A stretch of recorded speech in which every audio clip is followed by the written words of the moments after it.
most of the frustration that you feel as a leader is not because you don't care. It's actually because you do. You care about people and you care about the outcomes. You care about doing things what I would call the right way. But somewhere along the line, we started confusing being compassionate with being passive, or being faithful with being quiet.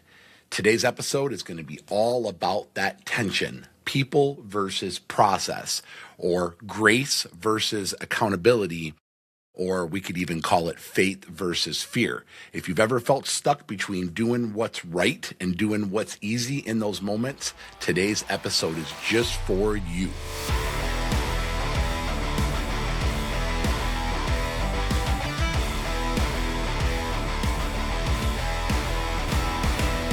Welcome, everybody, to another episode of the Cultureproof Podcast. I am your host, Sam Gembel.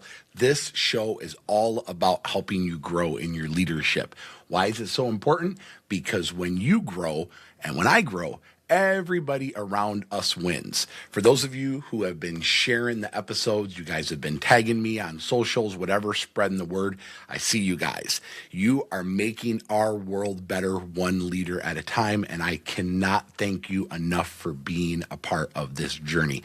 Today, we are going to talk all about people over process. And right out of the gate, as we dive in, I want to say something very, very clearly. This episode is not an anti-process episode. I'm not here to trash systems or anything like that. I'm not here to pretend that SOPs don't matter. I'm not here to romanticize chaos or anything like that. No, process is very, very important. But process was never the point. It's never the point of why we started our organizations or why we decided to lead. It was never about processes. It was always about people. And somewhere along the way, a lot of leaders kind of flipped that order. We started building our organizations that actually protect processes instead of developing people. Or we could say it like this: we started to manage things like checklists instead of actually leading human beings. As crazy as that sounds, it's true. But then we want to kind of act surprised when the culture in our organizations feels flat, things are kind of chaotic, our turnover is high, the energy when you walk through the door is low, our people in our organizations, they just kind of start showing up. They don't actually, do the things that we want them to do or do them with excellence. So if you've ever kind of felt yourself in any sort of position like that, or you feel like that's the culture that you're currently experiencing, I'll tell you right now, this episode today is just for you. Why did I want to share this for the last episode of the year? I wanted to share it because so many leaders that I've spoken to over the last couple months, we're kind of preparing our goals and our vision for 2026. And I hear so many people when they're, I'm holding them accountable or I'm coaching them or working with them or people from my team, they always talk about processes. They always talk about processes. Next year is the year that, I'm going to write more processes in my business. And again, like I mentioned earlier in the intro, it's not that the processes are not important, but if we don't have the right people on the bus to drive those processes forward, none of them really matter. And I said, man, what a great way to kind of land the plane on the year for 2025 than to talk about why we have to develop people first, then let our people develop the processes. Why don't people care like I do? Why can't they just follow the process that I created? Why do I feel like I'm the one who's always carrying everything? Why does everything we do just keep on breaking? Here's the hard truth, if you've ever asked yourself those questions before. Most of the process problems that we experience are people problems. I say this all the time when we're dealing with an adversity in our organization. Is it a people problem or is it a process problem? And honestly, I'm going to be kind of vulnerable for a second. For the last 3, 4, 5 years, a lot of times I will find myself saying that it's a process problem because there isn't a process for what we dealt with. But the thing is who was the person or the people that were supposed to be training the process? So I've kind of reflected on that a little bit in the writing of this episode. And I said, actually, Is it a process problem or is it actually more of a people problem? Here's the thing. Most people problems, guess what, are actually leadership problems. And that's not an attack on anybody. That's more of an invitation. Because if we can get the people right, guess what? The processes, they actually get easier. But when you try to fix people with processes, guess what? Ready? Everything gets harder. Everything gets harder. When you try to fix people with processes, everything gets harder. Let's kind of level set that for a second. Processes are a tool. You ready for this? Processes are a tool. People are the mission. Processes are never the mission. If you're writing notes down, make sure you write that down. Processes are a tool. People are the mission. Processes provide consistency, but the people in our organizations are what provide the momentum. Processes create order in our businesses. People are what create the impact. And if you ever have to choose which one of them that you're going to protect first, your answer better always be people. Always. Now, let me say this. This is something that I know a lot of leaders don't really like hearing. Processes feel safe. What do I mean by processes feel safe? Processes, they don't talk back to us. The processes don't have emotions. Processes don't have baby mama or baby daddy drama. Processes don't really need coached. Processes don't ask us for grace when something gets screwed up. People do. People do. And that's why when we're under pressure, you know what happens? Many leaders, they retreat into just creating more processes. So what happens? There's an issue. Maybe it's a people problem. And what happens? We document more. We want to go tightening up control. We want to go add more rules to the process. We want to add steps to the equation. We want to add more meetings, whatever. But it's not because that's the best move at the time. Do you know why we do it? It's because it feels more manageable. So meanwhile, when we're going through all that and we think we're doing the right thing, the actual real underlying issue that we're dealing with, guess what? It never gets addressed. The person that had the problem, they were never developed.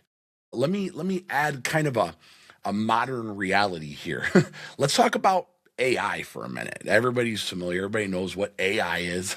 Right now, you can open up a computer, you can type in a few prompts, and you literally can create an entire handbook or a full SOP manual for your business in just a few minutes. Seriously. Job descriptions, training documents, checklists, policies, all of it. Faster than ever before. I remember when we first wrote the Atlas Outdoor, the original handbook, it took me and my wife like over a year to create that thing. Literally, you can do that in minutes now and kind of bring data in from some of the best organizations in the world. But here's the part that should make every one of you kind of pause for a second. If it was all about processes, with the power of AI, every team would already be fixed. Every one of them.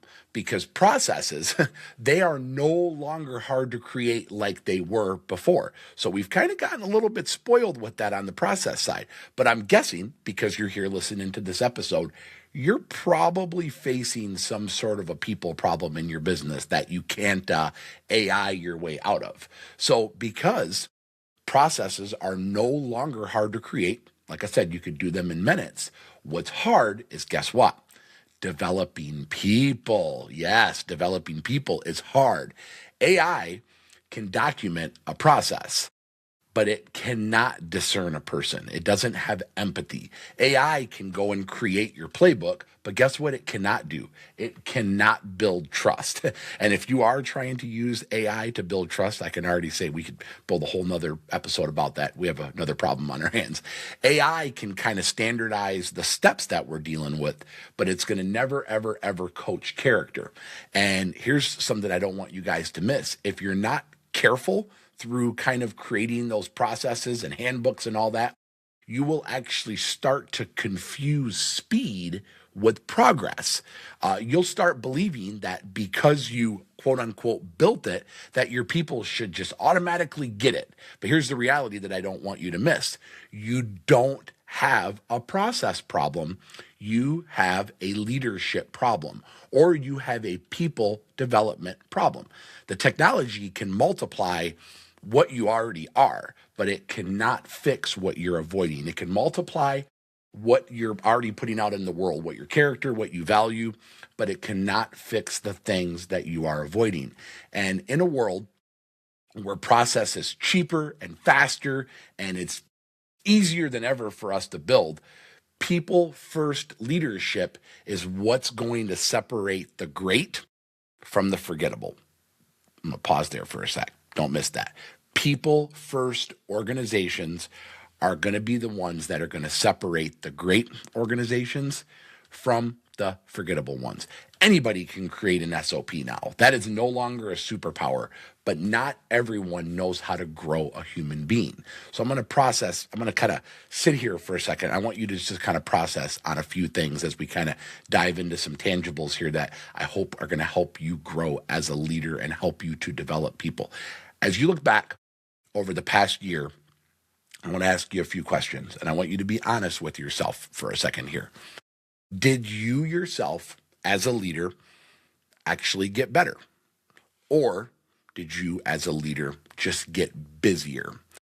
As you're closing the year out, or maybe you're listening to this episode, after the new year, did you close out 2025 stronger and more momentum going into the new year? Or are you just more tired? And here's the question that this one matters the most. This is because we're talking about people over process here.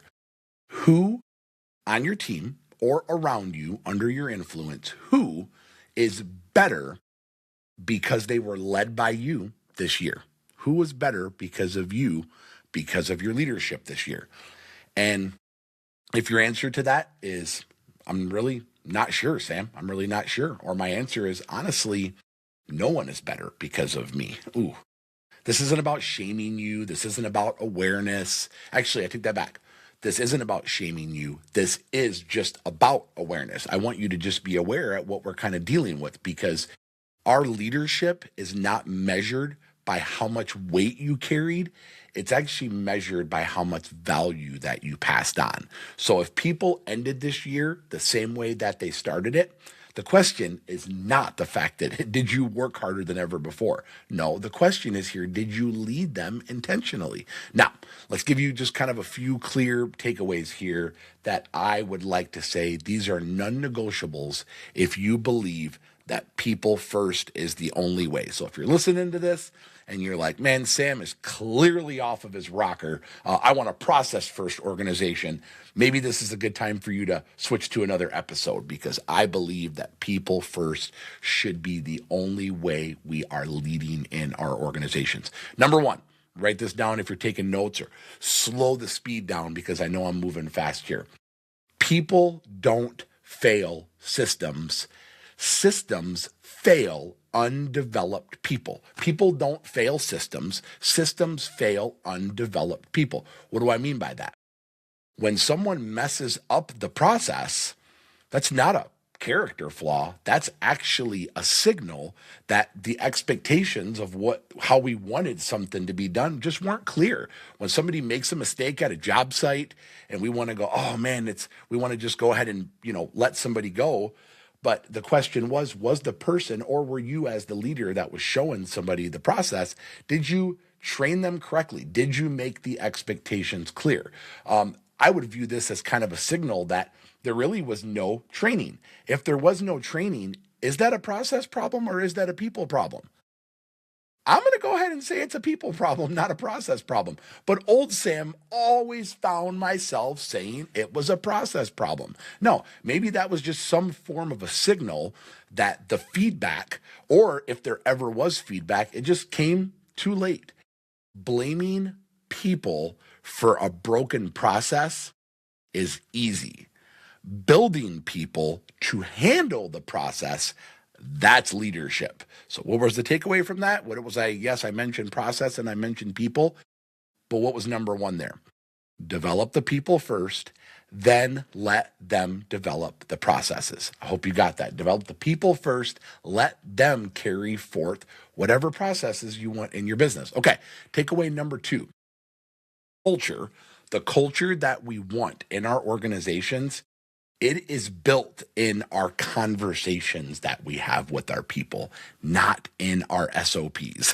The culture that we want in our organizations is built in our real life conversations and actions, not something that we have in our documents. You can have the best playbook in the world and still have a very broken, toxic culture. Why? Why? Because culture is shaped by what you tolerate. Culture is shaped by what you repeat.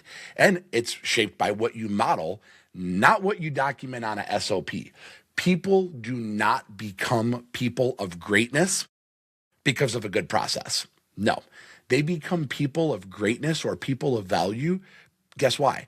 Because someone took the time to care about them. Someone took the time to value them. Someone took the time to train them up on the core principles of the business, not because you went on to an AI app and created an SOP manual. So guess what? Takeaway number 2, it's all about the people. It's all about the people. Takeaway number 3, the processes in our organization. The processes should create clarity, not create distance between us and our people. Processes should create clarity, not distance. So here's what I don't want you guys to miss. If the processes that you put forward in your business are building walls between you and your team, it's too heavy. It's too thick. It's too deep of a process. If it's building walls, it's just much too heavy. If your processes that you're creating removes relationship from the equation, it will eventually remove the trust that your people have. Processes should free you up to, guess what? Be able to lead more, to be able to develop people more, not give you an excuse to lead less. I'm going to repeat that one more time.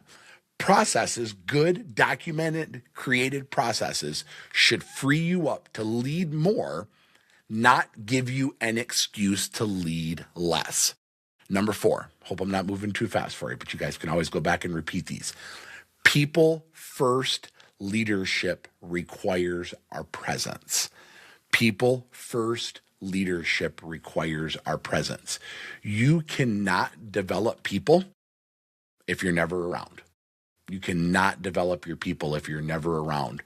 You cannot coach people that you don't know. You can't inspire people that you only try to correct them. I see this all the time. I have the privilege and honor to be a coach and to be a mentor to many. And the people that, I jump on meetings with or jump on calls with that maybe we only connect every couple months, I really don't see the growth from those ones that I get to work with on like a weekly basis. And why is that? It's because we just don't have enough connection time. So I really don't know enough about them to know how they're going back and carrying what we're talking about into their business. Same thing with my team or with my direct reports. I noticed this trend. There was a point where I'm like, man, I'm giving them, I'm giving them my playbook. I'm giving them the SAM playbook. They should just be taking that and running with it.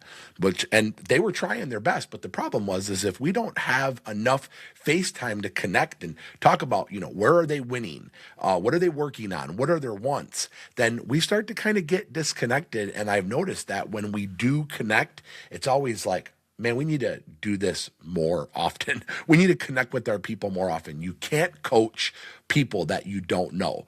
You can't inspire people that you're only working on correcting. People, this is what I've learned. Our people do not need a perfect leader. We are all like perfectly imperfect. We're all broken. We've all fallen short at some point. What people need is just somebody that's available to help them grow. Hold them accountable, set the expectations, and then just hold them accountable to it. Takeaway number 5, last one. When people are developed, when you have a people-first organization, processes scale naturally. When people are developed in our organizations, processes scale naturally. When Atlas was going through some of the crazy years of growth, and we're growing now light years, we're growing now just as much as we were before. But the difference early on is, I never the only process we had in Atlas was that we had no processes. That was our processes. We had processes, but all of them were by default, not by intent. But here's the thing. I was focusing my time on developing people, not the processes. And guess what? It worked. Our business grew like crazy. But here's the thing. At a certain point, we had to stop, pump the brakes, and go, whoa, whoa, whoa, whoa, whoa. Okay, maybe we should create some intentional processes here. And then we did. And then when we did that, the business kind of changed a little bit, but then we were no longer scaling chaos. We were scaling people and processes. And I think we're doing okay now. So this is what I don't want you guys to get backwards.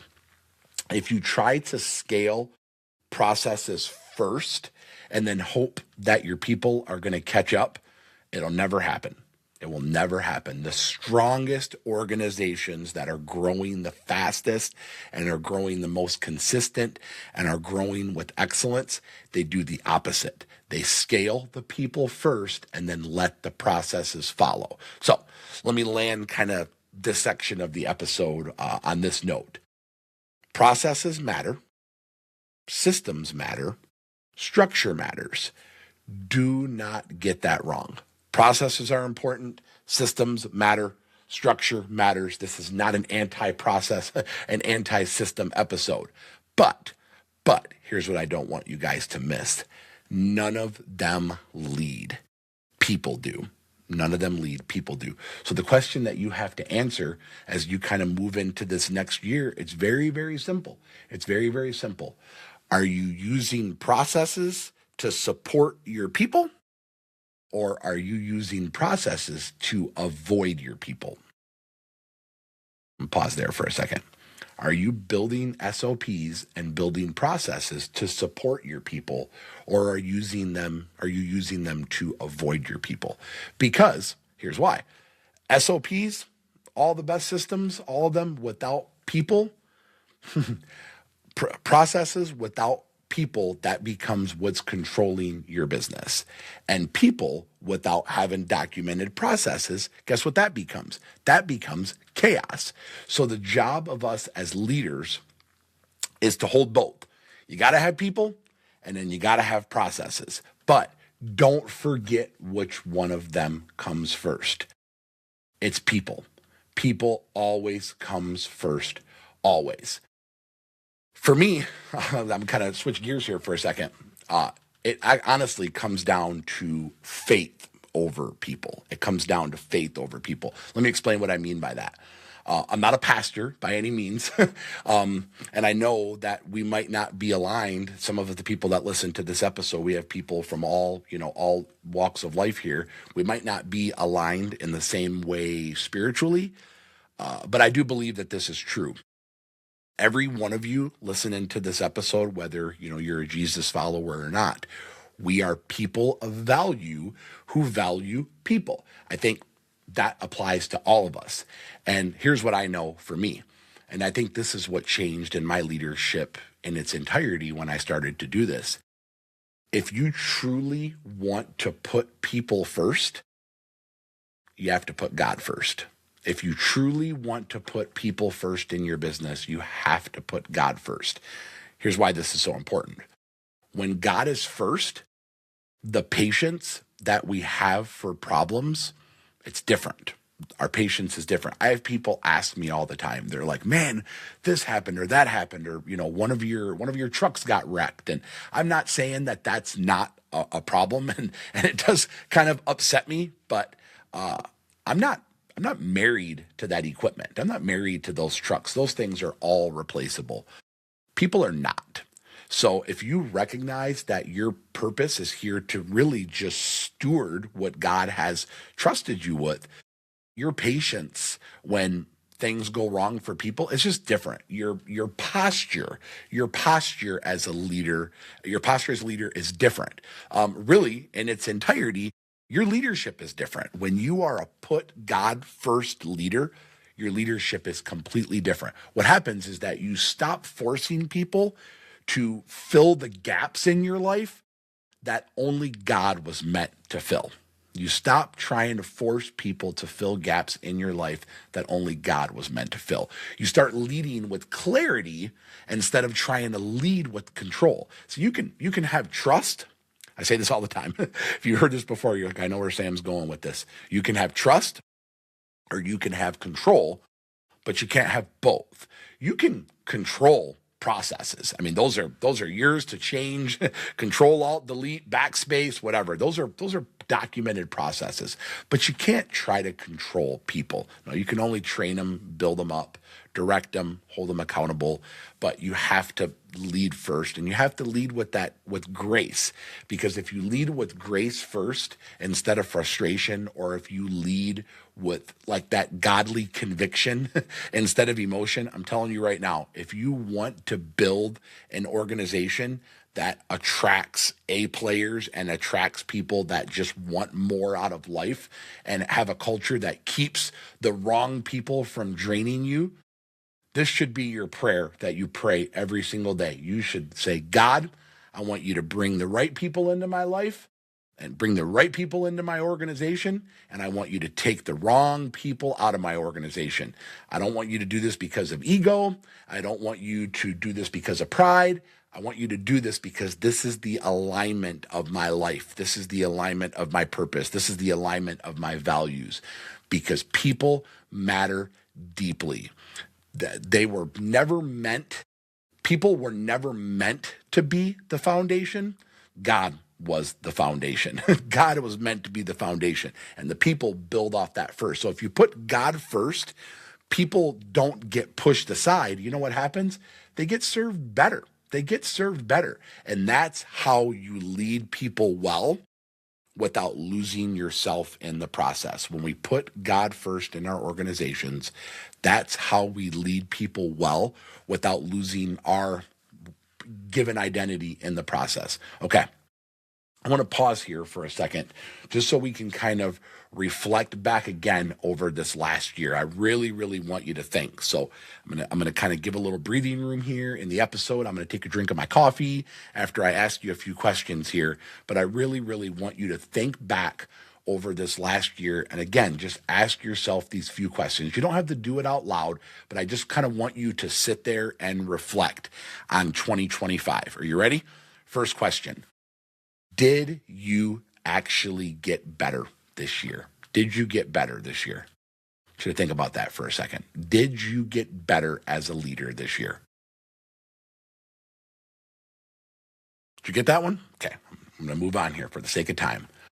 Do you feel that you are truly entering into this next year stronger than how you started? Or are you just more tired? How are you entering into the new year going into this next year? How are you entering? What's your energy? What's your momentum? What's your push? How are you feeling? I want you to just think about those questions for a few seconds here. I'm going to take a drink of my coffee now.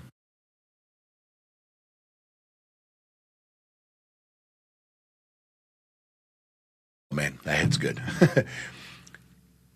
These are the questions that matter most to us, though, as leaders. So I'm actually going to give you a little bit more time to reflect here.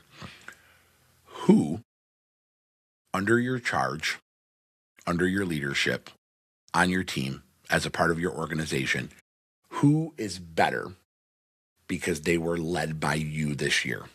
Who around you is better because they were led by you this year? Maybe that was in their skill, maybe that was in their character, but who is better around you because of how you led them? Really, how you led yourself and how you led them.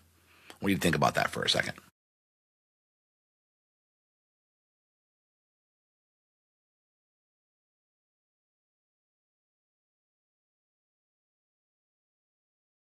If your answer to that is really, you know what?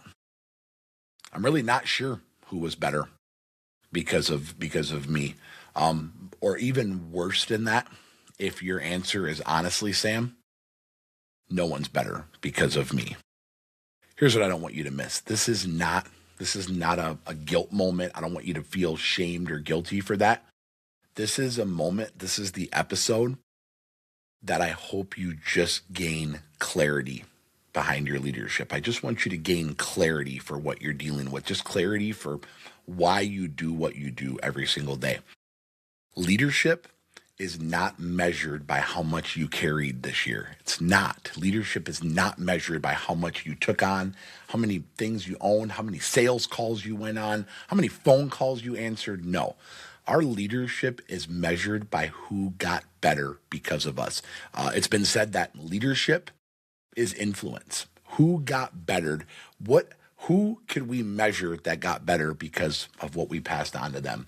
And if the people under our charge left this year the same exact way that we entered, there's no denying that the question is whether or not you worked hard. No.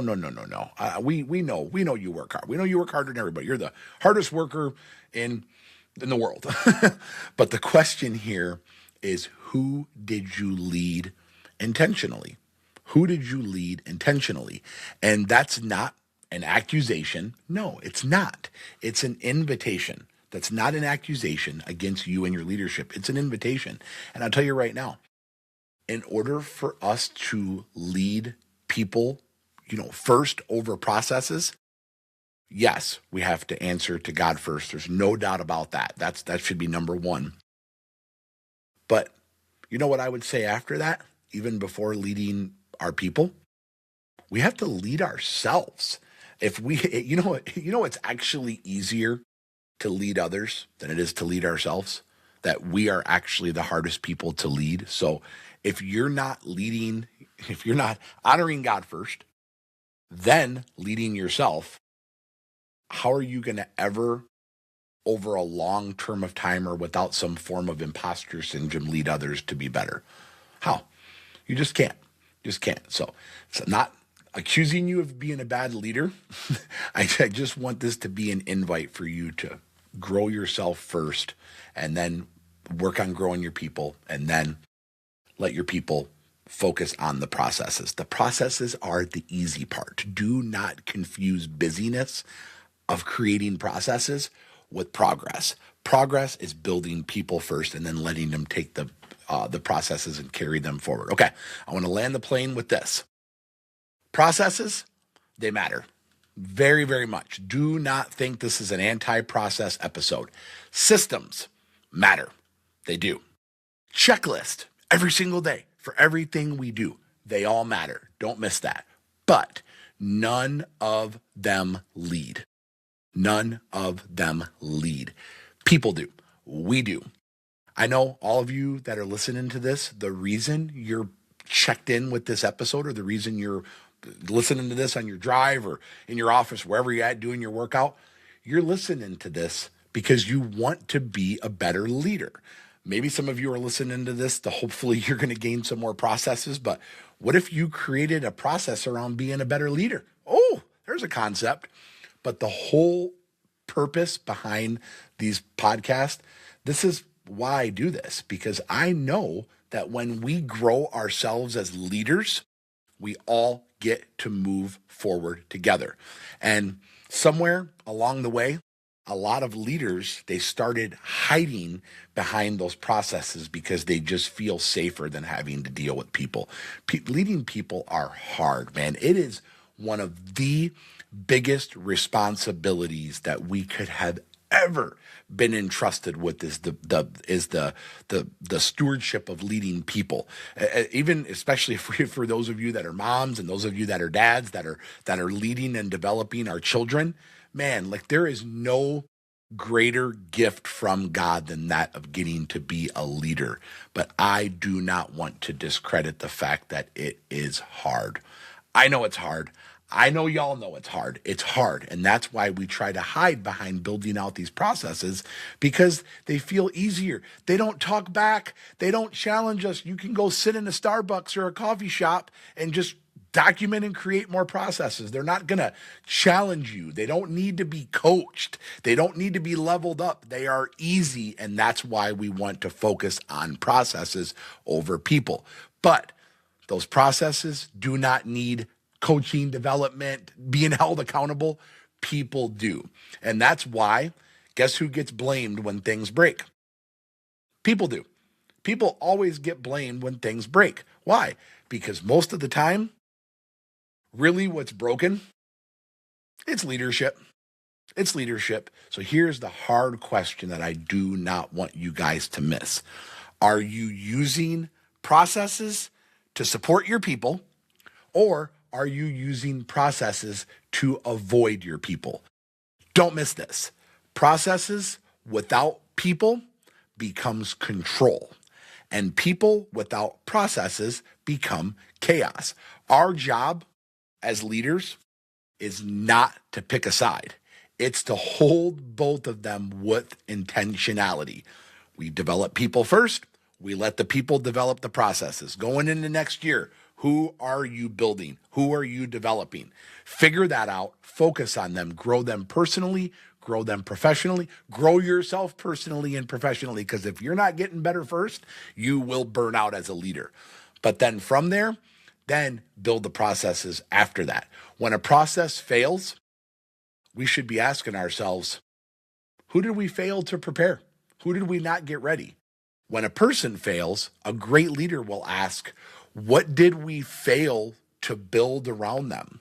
What did we fail to train them on? Never go back and go, I got to get a better process for this. No, figure out a better way to train them. If you guys want to build a stronger culture going into the new year, don't just document more. Don't just create more SOPs. No, develop more. Don't just standardize processes. You have to steward people, because at the end of the day, no one follows or values a process. No, they follow a person. They follow a leader. And the leaders that I know, the best leaders that you know, the ones that are winning the ones that are winning in the long game, they are not the ones that have the best SOPs. No, they're not. And if we've convinced ourselves of that, we're lying to ourselves. No, those leaders that are the ones that we look up to, they are the ones who never forgot why the process existed in the first place. People first, always. One more time. People first, always. I want to wish you guys the merriest of Christmases. I don't know when you guys are going to be listening to this episode, but I hope that it added value to your leadership. And if it did, it would mean the world to me. Share it, pass it on. Maybe you know somebody that needs to hear this. But depending on when you're listening to it, I want to wish you guys a Merry Christmas, and I hope that you have the most blessed and prosperous 2026 ever. And that's going to start by developing your people first. Let your people develop the processes. God bless you guys. Peace out.